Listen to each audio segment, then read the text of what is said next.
Hey, it's Dr. Matt Jensen from Tapestry of Africa Tours and Safaris, and I am here at the stunning Elewana Sand River Safari Camp.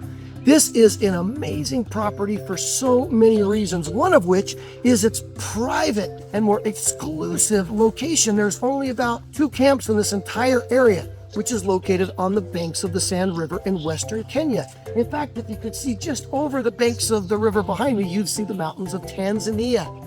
So this offers a real private, more exclusive area to enjoy your game drive and wildlife experience.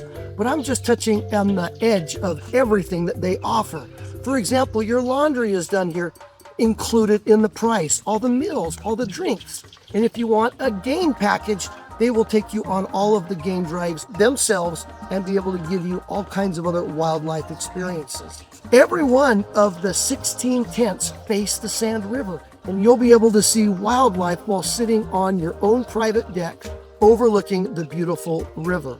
The food and the cuisine is amazing. It's not a buffet, it's a menu option, and so you'll have many different options to choose for each one of your meals that comes exquisitely prepared just for you. So we hope that next time you come to the Masai Mara, you'll enjoy a stay at the Sand River Elewana Camp.